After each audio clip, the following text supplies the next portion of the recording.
de pour exprimer la possession.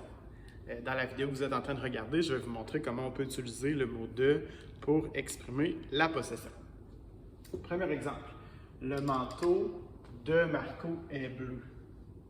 Donc, pour exprimer la possession du manteau, je vais utiliser de et ensuite la personne qui possède le manteau. Donc, le manteau de Marco est bleu. Ensuite, ici, on va dire l'auto de ma voisine fait un bruit bizarre.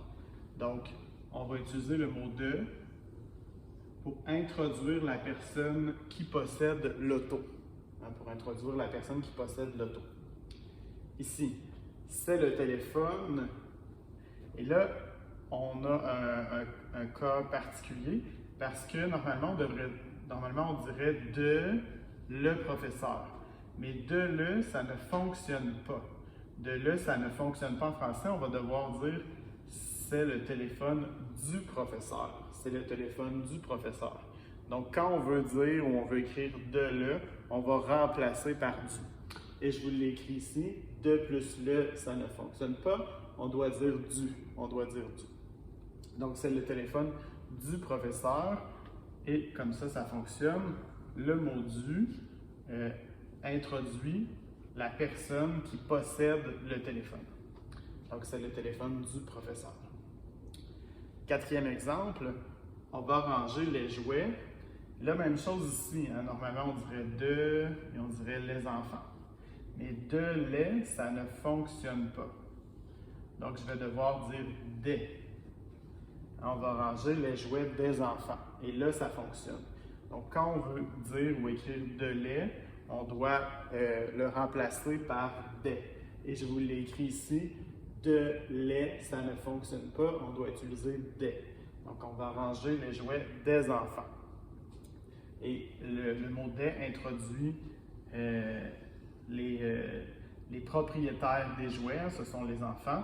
Donc, le mot des nous permet d'introduire les personnes qui possèdent les jouets. Donc, c'est comme ça qu'on utilise le mot de, du et des pour introduire la possession. Comme ça. Ici, j'ai quelques phrases qui ne fonctionnent pas en français. Je vais les lire avec vous. Donc, si je veux remplacer, par exemple, Marco par un pronom, il y a des personnes qui vont dire « le manteau de lui est bleu ». Mais en français, ça ne fonctionne pas. Ça ne fonctionne pas à l'écrit, puis ça ne fonctionne pas à l'oral. On l'entend que c'est bizarre. Donc ça, c'est une erreur que beaucoup de personnes font en francisation. Le manteau de lui est bleu, ça ne fonctionne pas. Donc, ce qu'on peut faire, si on ne veut pas dire Marco, là, on va utiliser un déterminant possessif. Fait qu'on va dire « son manteau est bleu ». Donc, on va utiliser le déterminant possessif. Dans ce cas-là, on ne peut pas utiliser « de » avec le pronom disjoint pour introduire la possession, ça ne marche pas. Donc, son manteau est bleu avec le déterminant possessif. C'est comme ça qu'on fait. Même chose ici. L'auto d'elle fait un bruit bizarre. Cette phrase-là ne fonctionne pas à l'oral et à l'écrit, ça ne fonctionne pas. On va y aller avec le déterminant possessif. Donc, on va dire son auto fait un bruit bizarre. Donc, avec le déterminant possessif, ça fonctionne. Ici, c'est le téléphone de lui, ça ne fonctionne pas. Ça ne fonctionne pas. Donc, on va utiliser encore une fois le déterminant possessif. C'est son téléphone. C'est son téléphone. Puis avec le déterminant possessif son, là, ça fonctionne. Ça fonctionne bien. Et finalement, on va ranger les jouets de. Ça ne fonctionne pas. Le de avec le pronom disjoint pour exprimer la possession, ça ne fonctionne pas. Fait qu'on va y aller avec le déterminant possessif. Donc, on va ranger. Puis on va dire leur jouet.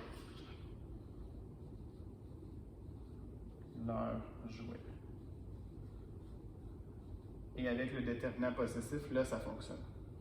Donc, si je résume, on utilise le mot de, du et des pour introduire les propriétaires des objets, le propriétaire du manteau, la propriétaire de l'auto, le propriétaire du téléphone, les propriétaires des jouets. Donc, c'est comme ça que ça fonctionne. On n'oublie pas que de le et de les, ça ne fonctionne pas. Et on n'oublie pas non plus qu'on ne peut pas utiliser le mot de avec un pronom disjoint. On va utiliser les déterminants possessifs à la place. Donc, voilà.